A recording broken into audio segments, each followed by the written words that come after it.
જય સંવિધાન, જય ભારત. જય પણ મિત્રો લાઈવમાં આવે તો અન્ય મિત્રો જોડાય તેવો આગ્રહ રાખજો અને અવાજ કમ્પ્લીટ આવે છે કે નહીં મને જણાવજો. વાત લઠ્ઠાકાંડ અને ઓબીસીના જે વિદ્યા સહાયકો આંદોલન કરવાના મૂડમાં છે અને લડત માટે જે અવાજ ઉઠાવી રહ્યા છે, આ બે બાબત આપણે ચર્ચા કરવાની છે. તો જે પણ મિત્રો લાઈવમાં આવે તો વધુમાં વધુ શેર કરવા વિનંતી, તો બીજા મિત્રો સુધી આપણે પહોંચી શકીએ. ખાસ 2 દિવસ ત્યાં લઠ્ઠાકાંડ અને કાલે 3 જણા બતાવતા હતા કે લઠ્ઠાકાંડમાં 3 જણાના મોત થયા છે. આજે આંકડો 7 લગી પહોંચ્યો છે અને હજી કદાચ વધશે. એટલે આજે કોઈ ભીને તમે એમ પૂછો કે ભાઈ તમારા વિસ્તારમાં દારૂ મળે છે ખરા, તો કોઈ એવો એક પણ વ્યક્તિ એવો નહીં જોવા મળે કે એને ખ્યાલ નહીં હોય. તમને તાજેતરમાં ઉનાની એક પ્રાથમિક શાળામાં શિક્ષક દ્વારા વિદ્યાર્થી પાસે દારૂ મગાવવામાં આવતો અને એ પ્રૂફ અને વિડીયો તમે જોયા એટલે સામાન્ય નાના બાળકને પણ ખબર છે કે દારૂ ક્યાંથી મળે છે. અને મેં ખુદ એવું જોયેલું છે કે માત્ર જ્યાં સરકારી સ્કૂલો છે, જ્યાં ઓબીસી એસસી એસટી સમુદાય વસવાટ કરે છે, એના બાળકો જ્યાં ભણે છે, તે સ્કૂલથી માત્ર 100 મીટરના અંતરે જ બેફામ દારૂ વેચાય ખુલ્લેઆમ. 100, 150, 200 જણા પીતા હોય ને એ રીતે ખુલ્લેઆમ દારૂ વેચાય છે સ્કૂલની બાજુમાં. બરાબર. હવે ક્યાં ક્યાં વેચાય, હું છે હું નહીં, બરાબર, એ આપ સૌ બધા જાણો જ છો કે ક્યાં દારૂ વેચાય છે ને ક્યાં નથી વેચાતો. બરાબર. પણ કહેવાનો મતલબ એ કે આજે હમણાં એક ન્યૂઝ જોયા કે હર્ષ સંઘવી એવું કીધું કે જે વિસ્તારમાં દારૂ વેચાશે, બરાબર, તેનો પીઆઈ કે પીએસઆઈ સસ્પેન્ડ થશે, એના વિસ્તારનો કોઈ પોલીસ અધિકારી. તો ભાઈ અત્યાર લગી જાવ છો ક્યાં? હે, મેન અમુક પોલીસ વાળા છે એની કમાણી જ એની છે, બરાબર, હપ્તાની. તો કાં તો તમે પોલીસ કોન્સ્ટેબલ કે પોલીસ કર્મચારીઓના પગારના ભથ્થા વધારી દો, કાં કડક કાર્યવાહી કરો. અને હું તો એમ કહું કે પોલીસ કોન્સ્ટેબલના જો પગાર સામાન્ય હોય તો ખરેખર એના પગાર વધારો થવો જોઈએ. કેમ કે આમાં સૌથી વધારે પીછા તો કોઈ વર્ગ હોય ને તો એ ઓબીસી એસસી એસટી સમુદાયના લોકો જ છે, જે પોતાનું માનસિક તણાવ દૂર કરવા માટે, ઘરનું વાતાવરણ સરખું ન હોય, આર્થિક રીતે પોતે પગભર ના હોય, મગજનું ટેન્શન હોય, બીજું કાંઈ હોય, રોજગારી ના હોય, એના હિસાબે ક્યાંક ને ક્યાંક દારૂના લતે લાગે છે ટેન્શન હળવું કરવા માટે. તો આમાં સૌથી વધારે પીછાતો વર્ગ કોઈ હોય તો એ ઓબીસી એસસી એસટી સમુદાય છે. અને દારૂ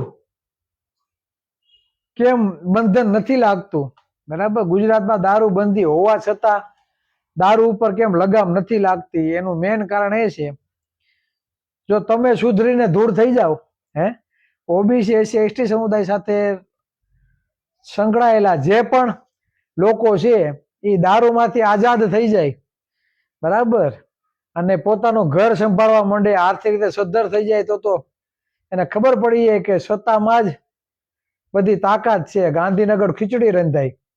એટલે તમે વાસ્તવિક રીતે જાગૃત ના થાવ, તમે અક્કલ મઠાર્યો, તમે બુદ્ધિના બારદાન દો, તમારું આમ નામ પતન થાય, તમે વધુમાં વધુ પછાત થાવ, એના કારણે દારૂ ઉપર લગામ લાગતી નથી. હવે કોઈ એમ ન કહેતું દારૂ વેચાતો નથી, અને એવી જ જગ્યાએ વધારે દારૂ વેચાય છે જે જગ્યાએ ઓબીસી એસસી એસટી સમુદાયના ધારાસભ્ય જ્યાં છે એ જ વિસ્તારમાં સૌથી વધારે દારૂ વેચાય છે. આ તમારે નોંધ કરી લેવી.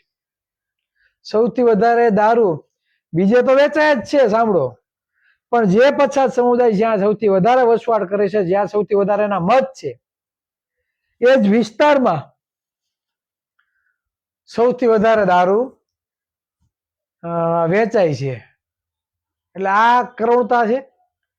બરાબર, જેને હાવત દીપડા જે તમે સમજતા હોય એના જ વિસ્તારમાં વધારે દારૂ વેચાતો હોય અને પીવાવાળો સૌથી વધારે આપણો જ વર્ગ, અને આ દારૂ લઠ્ઠાકાંડની વાત આવી છે એટલે હું ચોખવટ કરી દઉં કે અમે ઘણી જગ્યાએ મીટિંગ લેવા ગયા છે અને આ મીટિંગમાં ખાસ કરીને અમારી સામે 5 થી 10% પીધેલા પણ હોય છે, ક્યાંક ને ક્યાંક રાત્રિના સમયમાં, બરાબર. એટલે અમે જોયેલું છે, આ વાસ્તવિકતા છે. ને આજે પણ જે જગ્યાએ સરકારી સ્કૂલ છે એને 50-100 મીટરના અંતરે જ બેફામ દારૂ વેચાય છે અને પીવાવાળો વર્ગ આપણો. એટલે આ આપણી કમનસીબી છે અને આપણું કોઈ ધ્યાન રાખવાનું નથી, છતાં આ બાબતે કઈ પડી નથી.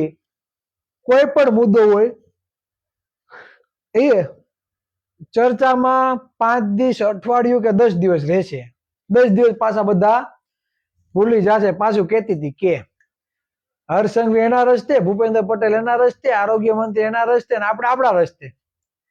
2-5 દિવસ લઠ્ઠાકાંડ એક વખત થયો એવું નથી, લઠ્ઠાકાંડ એક વખત થયું એવું નથી. અને લઠ્ઠાકાંડમાં સૌથી વધારે જે મરણ પામે છે એ કોણ છે એ પણ તમારે જાણી લેવું. હમણાં જ 1-1.5 મહિના પહેલા જ કેશોદ, જુનાગઢ જિલ્લાનું કેશોદ તાલુકા છે, બરાબર, ત્યાં પણ લઠ્ઠાકાંડ થયો હતો.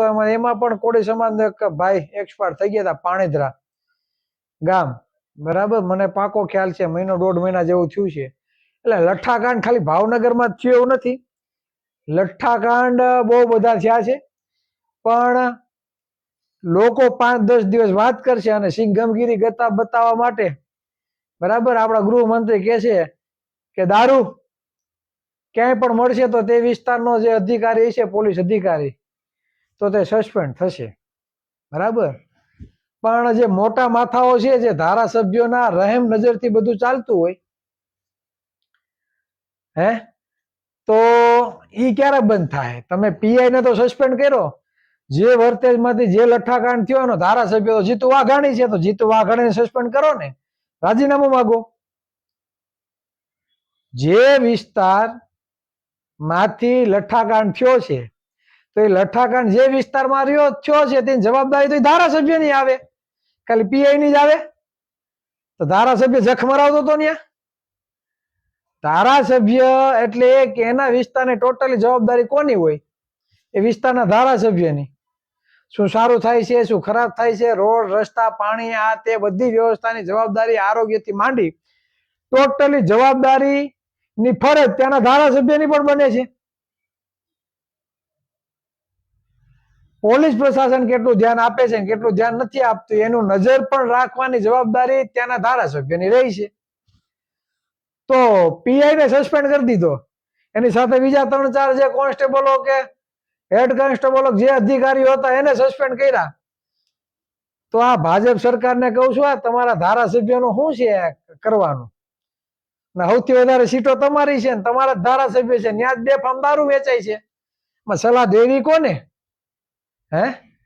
તો પેલા તો જીતુ વાઘાણીનું રાજીનામું માગવું પડે. આ વિરોધ પક્ષને કેવા માગું, ભાઈ પીઆઈ ને સસ્પેન્ડ કર્યો તો કર્યો, પણ આ ધારાસભ્યના રાજીનામા માગો.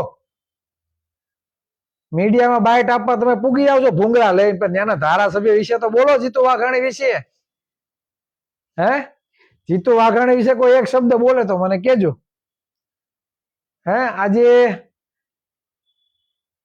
જે પણ વિરોધ પક્ષના નેતા છે તો એમ કયો કે તમારા વિસ્તારમાં ધારા વેચાય છે દારૂ, બરાબર, તો એ ધારાસભ્યને સસ્પેન્ડ કરો. આવું કોક બોલતું તો નથી ઓલા પીઆઈ ને. તો પીઆઈ ને બધા કોની રહેમ નજરથી બધા ધંધો કરાવે છે.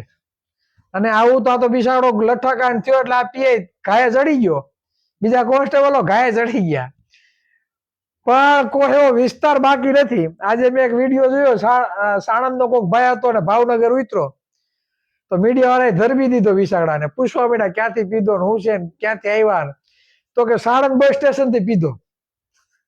સાણંદ બસ સ્ટેશન થી પીધો, રોયલ સ્ટેજ, બરાબર, એવું કઈક નામ આપ્યું કે આ દારૂ કે પીધેલો છે. મીડિયા વાળા પાછળ તમે દવાખાનામાં દાખલ થઈ જાઓ, તમે દવાખાનામાં દાખલ થઈ જાઓ. મેઇન પ્રશ્ન એ છે કે તમે પીઆઈ ને સસ્પેન્ડ કરો છો તો તમારા ધારાસભ્યને પણ સસ્પેન્ડ કરો. અને હું એમ કહું કે જે વિસ્તારમાંથી દારૂ પકડાય તો ત્યાંના પીએ કે પીએસઆઈ સસ્પેન્ડ થાય, તો ગુજરાતમાંથી દારૂ પકડાય ખુલ્લે આમ ડ્રગ્સ પકડાય તો ગૃહમંત્રીને શરમ આવી જોઈએ, રાજીનામું દઈ દેવું જોઈએ. આવું ન થવું જોઈએ. તમે કયો મને, તમે ઈ વિસ્તારના પીઆઈ નું રાજીનામું માંગો તો તમે એમ કેમ નથી કહેતા કે ભાઈ ગુજરાતમાં આવો લઠ્ઠાકાંડ થયો ને એટલા લોકો મરી ગયા, તો મેં ગૃહમંત્રી તરીકે મેં જે જવાબદારી દીધી છે તો હાલો આજથી પૂરું, આજથી રાજીનામું ગૃહમંત્રીમાંથી. હે, શિક્ષણ મંત્રી હમણાં રાજીનામું આપ્યું કે દિલ્હીમાં આંદોલન થયું, પેપર ફૂટ્યા, શિક્ષણ મંત્રીએ રાજીનામું આપ્યું, તો ગૃહમંત્રી રાજીનામું આપે ભાઈ? ગૃહમંત્રી તમારા કરતા ઘણા બધા ચહેરાઓ છે ભાઈ. કોળી સમાજમાં ભણેલા છે, આહિર સમાજમાં, ભરવાડ સમાજમાં, એસી એસટી સમાજમાં ભણેલા છે, માલધારી સમાજમાં ભણેલા ચહેરાઓ છે, તો એને મોકો આપો અને કાઢો. આની શું જરૂર છે ભાઈ? હમણાં કેટલા લઠ્ઠાકાંડ થયા, એક વખત લઠ્ઠાકાંડ છે, દારૂ પકડાય, ડ્રગ્સ પકડાય ખુલ્લે આમ. તો હું તો એમ કહું હર્ષ સંઘવી રાજીનામું આપે પેલા, કોન્સ્ટેબલ ને રેવા દો. તમારી તમે જે કહો ને કે પગ તો ધ્રુજશે, વરઘડો તો નીકળશે જ. તમે સિંગમગીરી બતાવવા માટે તમે એમ કહો છો કે જે વિસ્તારમાંથી દારૂ પકડાશે એ વિસ્તારના પીઆઈ કે અધિકારીને સસ્પેન્ડ કરવામાં આવે, તો આ ગુજરાતમાંથી લઠ્ઠાકાંડમાં લોકો મરે છે, તો રાજીનામું આપો પેલા, પછી સિંગમગીરી બતાવજો ભાઈ. પેલા તમારે જવાબદારી સ્વીકારવી પડે કે મારા ગૃહમંત્રીના સમયકાળ દરમિયાન એટલી વખત લઠ્ઠાકાંડો થયા છે, ખુલ્લેઆમ દારૂ વેચાય છે, તમે ઈ નથી કરી શકતા. અને એક લઠ્ઠાકાંડ આવ્યો સામે એટલે તરત જો અધિકારીઓ સસ્પેન્ડ. પણ અધિકારીઓ કોના રેમ નજરથી આવે છે એનું તો વિચારતા નથી.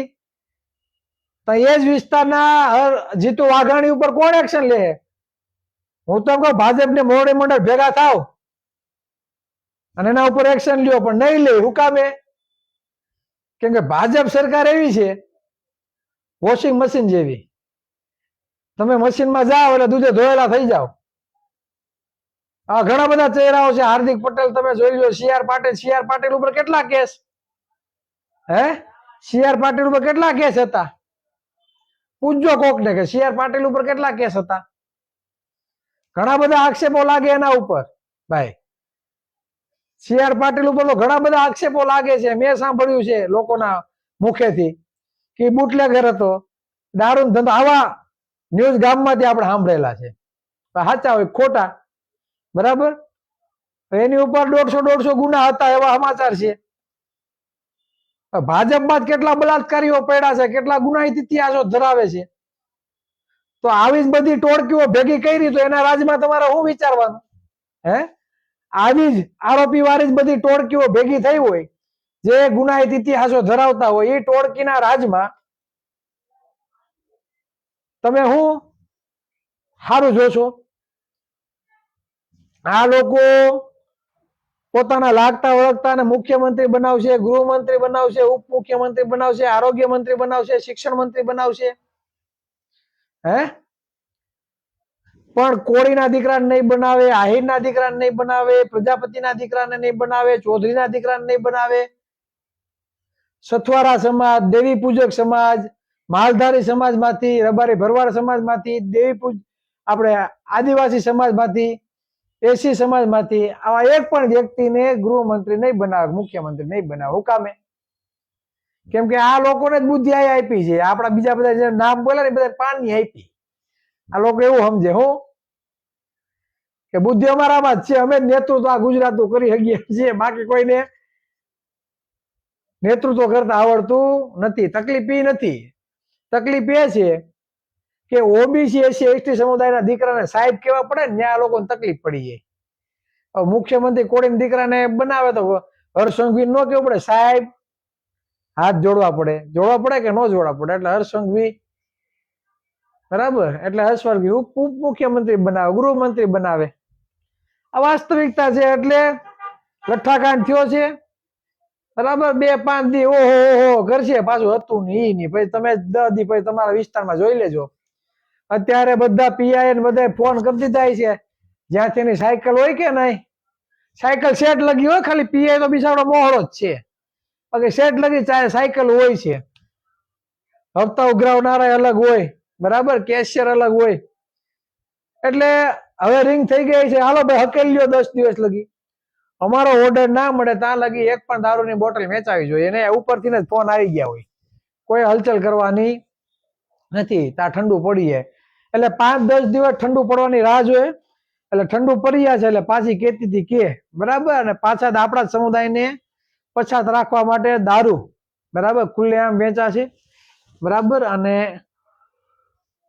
આ છે વાસ્તવિકતા. એટલે જે ધારાસભ્યના વિસ્તારમાં દારૂ વેચારો છે, લઠ્ઠાકાંડ થયો છે, એ ધારાસભ્યનું રાજીનામું માગો, બરાબર. અને હું તો એમ કહું કે એક્શન કમિટી બેસાડવી જોઈએ, પણ એ એક્શન કમિટી બેસાડશે નહીં, બરાબર. એટલે આ છે વાસ્તવિકતા. અને બીજા એક ન્યૂઝ આ તે લઠ્ઠાકાંડ અને દારૂ બરાબર, એમાં કઈ નવીન વાત નથી, એટલે એ કઈ એના ઉપર ચર્ચા કરવા જરૂર વધારે નથી લાગતી. 2-5 દિવસ ઓહો રાયડું નાખશે, 10 દિવસ પછી ભૂલી જશે, બરાબર. એટલે એ વાત થઈ લઠ્ઠાકાંડ ને, લઠ્ઠાકાંડ તો ઠીક, હવે જવા દો, એ તો સત્તા ઉપર કોઈ સારો ચહેરો આવશે અને કંઈક સમાજના ઉદ્ધાર માટેની કંઈક વાત હશે તો કદાચ દારૂ, વ્યસન, ગુટખા આ બધું બંધ થશે, બરાબર. એટલે એ વાત આપણે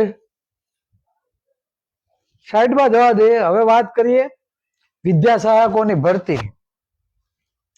હવે આજે જે આંદોલનકારીઓ કાલે કે પરમ દિવસે ગાંધીનગર ગયા હતા, એ 4 થી 5 જે ઓબીસી સમાજના જે ચહેરાઓ હતા, એમાં ઠાકોર સમાજમાંથી હતા, એક રબારી સમાજમાંથી હતા. આ 3-4 મિત્રોએ મને કોન્ફરન્સમાં કોલ કર્યો અને મને ઘણા પરિપત્ર હોતા ને મને મોકલ્યો છે, અને ઘણી બધી સમજો ને અડધી-પોણી કલાક ચર્ચા એમની સાથે થઈ. મેં કીધું છે તમને મારું રેકોર્ડિંગ વાયરલ કરવું હોય તો કરજો. એટલે ઘણી બધી ચર્ચાઓ કરી અને એમાંથી એક મુદ્દો આવ્યો. મને એવું કીધું કે ચિરાગભાઈ કે આપણી સીટો હુકામે માઇનસ આ લોકોએ ભરી છે, એનું કારણ એને મને બતાવ્યું. એટલે એક પરિપત્ર, એક ઠરાવ બહાર પડ્યો, એમાં 10મા નંબરનો એક મુદ્દો છે. 10મા નંબરનો મુદ્દો એવું કહે છે કે જિલ્લા ફેરબદલી થઈ હોય, એટલે શિક્ષકોને એમાં જિલ્લા ફેરબદલી થઈ છે, બરાબર. તો આ જિલ્લા ફેરબદલી જે થઈ હોય ને, તો જે પણ જિલ્લા ફેરબદલીઓ થાય છે, આ જિલ્લા ફેરબદલીઓમાં તમે એ જ જિલ્લાના કોઈ સ્કૂલમાં એક જગ્યાએ બીજી જગ્યાએ તમે ટ્રાન્સફર ફેરબદલી કરો છો, તો કોઈ બી સ્કૂલ હોય એમાં તમે જાઓ એટલે એ સ્કૂલનો જે રોસ્ટરની સિસ્ટમ પ્રમાણે માની લો કે ઓપન કેટેગરીનો વ્યક્તિ બીજી સ્કૂલમાં ગયો હોય ત્યાં જગ્યા ખાલી કરીને, તો ઓપન કેટેગરીના વ્યક્તિને સ્કૂલમાં જે ઓબીસી સમાજની જે સીટ ખાલી હોય ને એમાં એ ભાઈની ભરતી કરી દે, આપણે ઓબીસીની સીટ થઈ જાય છે પેક. આવો 10મા નંબરનો જે ઠરાવ છે, બરાબર, હું ઠરાવ બને ત્યાં લગી સ્પષ્ટતા કરી સોશિયલ મીડિયામાં મૂકવાનો પ્રયત્ન કરી. એટલે મિત્રોનું કહેવાનું એવું હતું કે આ ઠરાવને હિસાબે હોતો નહીં, આપણી જે સીટો છે, બરાબર, એ માઇનસ બતાવે છે. અને જે અધિકારીઓને એ લોકો મળ્યા છે, એટલે ત્યાંથી એવો સમાચાર મળ્યા કે આ પરિપત્ર છે, બરાબર, અને આ કારણ હોઈ શકે કે ઓબીસીની સીટો પેક થઈ. કેમ કે આ જે લોકો ભરતી પાડે છે, રોસ્ટરના ગતકડા આપણે બતાવે. રોસ્ટર એટલે એવું કે ઓબીસીની જેટલી સીટો ખાલી હોય એટલી ઓબીસીની ભરવાની, બરાબર. ઈડબ્લ્યુ જેટલી ખાલી હોય એટલી એ સીટો ભરવાની એમ. એટલે આ રોસ્ટર એવું કહે છે ખાલી જગ્યા હોય ભરપાઈ કરવાની એમ. એટલે એમનું કહેવાનું એવું હતું કે ઓપન કેટેગરીના જે પણ કેન્ડિડેટોએ, કેસી એસટી કે કોઈ બી કેન્ડિડેટોએ, ઉમેદવારોએ એક જગ્યાએથી બીજા જગ્યાએ સ્થળાંતર કરવા માટે જગ્યા ફેરબદલી જો કરી હોય તો બન્યું છે એવું કે ઓપન કેટેગરીનો હોય તો એને ઓબીસીમાં લઈ લીધે ને આપણે ઈ સ્કૂલમાં ઓબીસીની સીટ થઈ જાય પેક. એટલે આવી વાત આવી એટલે મેં ઘણી બધી ચર્ચા કરી. એટલે મેં એને સ્પષ્ટ અને ગુજરાતીમાં કીધું કે ભાઈ તમે જે વાત કરો નહીં રાઈટ, તમે કહેતા હશો એ ઠીક છે, પણ સૌથી વધારે તમારું જે નુકસાન જાય છે એ નુકસાન ક્યારથી જવા માંડ્યું? 70% લેખે, 70% લેખે નુકસાન સૌથી વધારે જો જવા માંડ્યું હોય છે જ્યારથી ઈડબ્લ્યુએસ આરક્ષણ આવ્યું ત્યારથી ઓબીસી નું કટ ઓફ જવા માંડ્યું છે હાઈ. જ્યારથી ઈડબ્લ્યુએસ ની એન્ટ્રી થઈ ત્યારે એટલે ઈડબ્લ્યુએસ સાથે જોડાયેલા જે પણ સમાજો હતા એ શિક્ષિત હતા, એના રાજકીય આગેવાનો બુદ્ધિશાળી હતા. આપણા કદાચ અકલમઠાઈ છે, એ કદાચ બુદ્ધિશાળી હતા અને એને એનો બુદ્ધિનો ઉપયોગ કરીને એને સમાજને જે આપવાનું હતું એ અપાઈ દીધું ને એનો લાભ મળ્યો છે. મેં ઘણા પાટીદાર સમાજના આગેવાનોની પોસ્ટ જોઈ છે કે અમે જે આંદોલન કર્યું છે એનો લાભ આપણા સમાજને મળે છે અને હજી પણ અમારી લડત ચાલુ રહેશે, એટલે બહુ સારી વાત કહેવાય. આપણે એને વગોડતા નથી, પણ આ એસએમએસ થી ઓબીસી સમાજના લોકોને પણ શીખવાની જરૂર છે કે આરક્ષણથી શું લાભ થાય છે, આરક્ષણ ના હોય તો શું નુકસાન જાય. એટલે ઈડબ્લ્યુએસ ની એન્ટ્રી થઈ ત્યારથી ઓબીસી નું કટ ઓફ માઇનસ પ્લસ જાય છે, બરાબર. એટલે મેં એને સ્પષ્ટતા કરી કે જેની 10% વસ્તી છે, જેની 7% વસ્તી છે, જેની 15% વસ્તી છે, એની વસ્તી પ્રમાણે જેટલી ઉમેદવારોની જે ભરતી થાય છે, બરાબર, એની વસ્તી પ્રમાણે એના જ વસ્તીના કોટામાં એ ઉમેદવારી નોંધાવે છે, બરાબર. 7, 10 કે 15%. જયારે આપણે કેવું થાય છે, આપણી વસ્તી 146 47 ઓબીસી સમાજની 60% વસ્તી, જો વસ્તી ગણતરી કરવામાં આવે તો 60% ઓબીસી ની વસ્તી નીકળે તો 60% સમૂહ 27%માં નોંધણી કરે છે, બરાબર. ઓલા વસ્તીના પ્રમાણમાં વસ્તી પ્રમાણે આરક્ષણમાં ઉમેદવારી નોંધાવે ને આપણે કેવું થયું 60% વસ્તી 70% આરક્ષણ અને 70%માં નોંધણી ઉમેદવારી નોંધાવે છે, 70% લેખે ભરતી થતી નથી. જે વિદ્યા સહાયકોની ભરતી થઈ છે લગભગ 15%, 16%, 23% આવી ભરતી થઈ છે, બરાબર. ગ્રાન્ટેડ 1 થી 5 ધોરણ, 6 થી 8 ધોરણ, 7 ધોરણ, 8 થી ઉચ્ચતર માધ્યમિક શાળા, બરાબર. ગ્રાન્ટેડ ઉચ્ચતર માધ્યમિક જે શાળાઓ છે, બરાબર, માધ્યમિક શાળાઓ અને ઉચ્ચતર માધ્યમિક શાળાઓ. તો આ બધી જે ભરતીઓ થઈ છે એમાં 15%, 16% ને 23% આવી ભરતીઓ થઈ છે. એટલે 1000 ઈડબ્લ્યુએસ ના ભાગમાં 10% લેખે 100 સીટ આવે. એસસી સમાજની 60% વસ્તી છે તો 60% લેખે 1070 સીટો આવે. આદિવાસી સમાજની 15% વસ્તી છે, 15% આરક્ષણ મળે હોય 150 સીટો એના ભાગમાં આવે. જ્યારે 1600 સીટ આપણા ભાગમાં આવી જોઈએ, ચાલો 54% વસ્તી હોય તો 540 સીટો આપણા ભાગમાં આવી જોઈએ. 1000 આપને આપે છે કેટલી? 270. છતાં 270 ભરતી થતી નથી. હવે 15% ભરતી થઈ હોય તો તમારા ભાગમાં 150 સીટ આવી. તો મેરિટ 1 નંબર થી લઈને 150 સુધીના ઉમેદવારોનું મેરિટ ગણવાનું હોય, બરાબર. તો 70% 270 સીટ આપણા ભાગમાં કદાચ આવી જોઈએ 1000, તો 15% ભરતી થઈ હોય તો 150 જણાનું મેરિટ ગણવાનું થાય. તો 150 થી 270 ના તો લટકી રહે બધાય. આજે લટકી રહ્યા છે ને એ ગાંધીનગરમાં આંદોલન કરે છે. એટલે મેં સ્પષ્ટ કીધું કે તમે માત્ર તમારી નોકરી માટે જો આંદોલન કરતા હો તો એ તમારો સ્વાર્થ છે. તમારે એ હેતુથી આંદોલન કરવું જોઈએ કે અમે અમારે આવનારી પેઢી માટે લડીએ છીએ. આ હેતુથી તમે જો લડતા હશો તો તમને ન્યાય મળે એવું મારું માનવું છે. અને બીજું એ કે તમે ત્યાં જાઓ છો, તમે ખાલી બેનર લખ્યું કે 60% વસ્તી 70% આરક્ષણ, તમે એમ ન બોલ્યા એક પણ કેન્ડિડેટ કે ઈડબ્લ્યુએસ ની વસ્તી છે એના કરતા પણ વધારેની ભરતી કરવામાં આવી. ઈડબ્લ્યુએસ ની એન્ટ્રી થઈ ત્યારથી ઓબીસી નું કટ ઓફ પ્લસ જાય છે, તો અમને પણ વસ્તી પ્રમાણે આરક્ષણ આપો. અમારે 60% અમારી વસ્તી છે તો 60% ના આધારે અમારી વસ્તી ગણતરી અમને આરક્ષણ આપો. તમને એમ હોય કે 60% વસ્તી અમારે નથી થતી તો ભાઈ વસ્તી ગણતરી કરો, જ્ઞાતિ આધારિત વસ્તી ગણતરી કરો. ઓબીસી સમાજની જેટલું આરક્ષણ થાય આવે, બરાબર, એટલું આરક્ષણ આપી દે. એક વસ્તુ જેની 10% સમજો લ્યો, પેલા 6% 6 લાખ આવક મર્યાદા હતી, હવે 10 લાખ આવક મર્યાદા કરવાની છે, બરાબર. તો 10 લાખ આવક જેને હોય વર્ષની તો એ આર્થિક રીતે નબળા કહેવાય ખરી. હમણાં તળાજામાં આંદોલન થયું હીરા ઘસીનું. આજે મને ફોન આવ્યો, અમારે કાર્યકર્તા આદેશ બારૈયાનો, સુખદ સમાધાન થયું છે.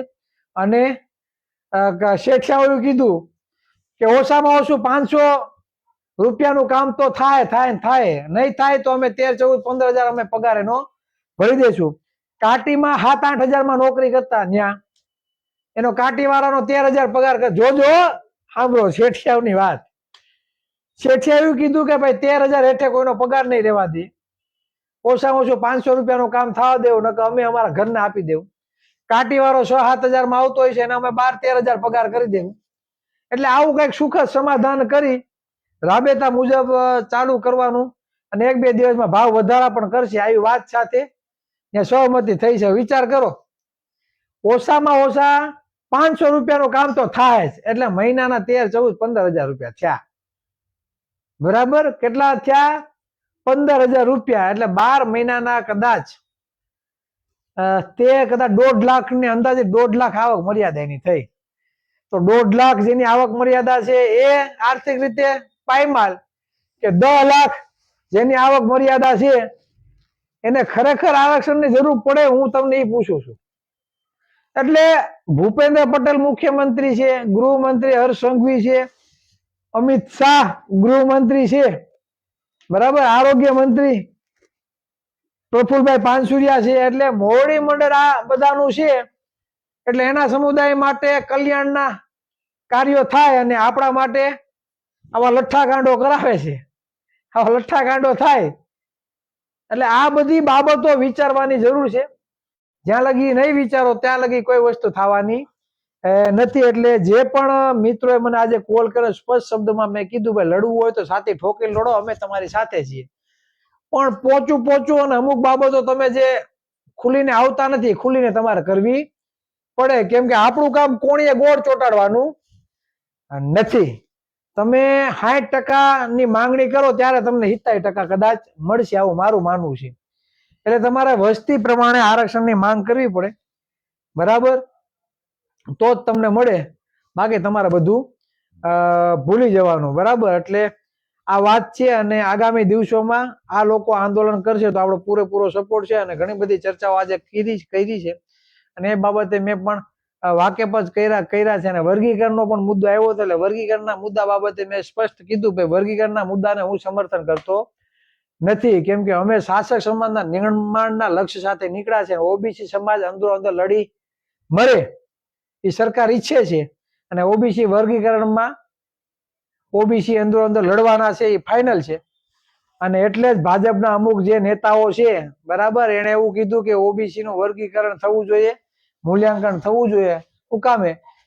કે સૌથી વધારે બહોળો સમાજ કોળી ઠાકોર છે અને એની ખંભે બંદૂક મૂકીને આ ફોડવાનું કામ ચાલુ છે ભાજપ વાળાનું, બરાબર. એટલે એ બાબતમાં હું એગ્રી આજે નથી ને કાલે પણ નથી. હા, ઓબીસી સમાજને વસ્તી પ્રમાણે પેલા આરક્ષણ આપવું. આ જે યુવાનોનો મને કોલ આવ્યા વિદ્યા સહાયકોના, એમને પણ મેં એ જ કીધું કે ભાઈ વસ્તી પ્રમાણે આરક્ષણ માનો, તે પછી જેને જેટલી વસ્તી હોય, બરાબર, એને એ પ્રમાણે આરક્ષણ આપે તો આપને કઈ વાંધો નથી, બરાબર. આ છે વાસ્તવિકતા. એટલે સરકાર એવું ઈચ્છે છે કે ઓબીસીમાં અંદર અંદર લડી મરે, બરાબર. એટલે આ આપણે થવા દેવા માંગતા નથી, બરાબર. એટલે આ બાબતનો હું પૂરેપૂરો વિરોધી છું, બરાબર. હા, તમે સત્તા ઉપર કબજો કરવા માટે અને વસ્તી પ્રમાણે આરક્ષણ માંગવા માંગતા તો હું તમારી સાથે, બરાબર. એટલે આ વાત છે. બીજું એ કે આજે કોમેન્ટ હું નહીં વાંચું, પણ હું હમણાં જ બેસી, બરાબર, જે તાલુકામાં જે પણ મિત્રોને જોડાવવું હોય અમારી સાથે તો જોડાવા માટે એ તાલુકાની ટીમ તમે તૈયાર કરી શકો છો. પોતાના ગામની ટીમ તૈયાર કરીને અમારા સુધી પહોંચે એવો પ્રયત્ન કરજો. સત્તા વગર શાણ પણ નકામું છે, બરાબર. એટલે મરશે સૌથી વધારે આપણા જ ગુના, આપણા ઉપર દાખલ થશે, બરાબર. એટલે ઘણી બધી તમે જો મૂલ્યાંકન કરો તો ક્યાંક ને ક્યાંક આ બધું ભોગવવાનું ઓબીસી એસટી સમુદાયને છે. અને આ બધું ન ભોગવું હોય તો સત્તા ઉપર કબજો કરવો પડે. ને સત્તા ઉપર કબજો કરવા માટે હવે ડેઈલી ગામડા જોડો અભિયાન ચાલુ થશે, બરાબર. એટલે એ બાબતે આપણે ધ્યાન આપશું. કેમ કે દરરોજ ચર્ચા કરવાથી કઈ ફાયદો નથી. હવે આપણે જે લક્ષ્ય બાજુ નીકળવાનું છે એ લક્ષ્યની આપણે વધારે ચર્ચા કરશું. ને જેમ ગામડાઓની યાદી અમારી પાસે આવશે એમ તમારી સમક્ષ રજૂ કરશું. બસ વધારે વાત નહીં કહેતા મારી વાતને વિરામ આપું છું. જય સંવિધાન, જય ભારત. ને જે પણ મિત્રો લાઈવ નિહાળી રહ્યા છે, તમને કાંઈ પણ પ્રશ્ન હોય તો તમે કોમેન્ટમાં જણાવજો અને લોકો સુધી પહોંચે તેવો પ્રયત્ન કરવાનો છે. જય સંવિધાન, જય ભારત, આભાર, ફરી મળીશું.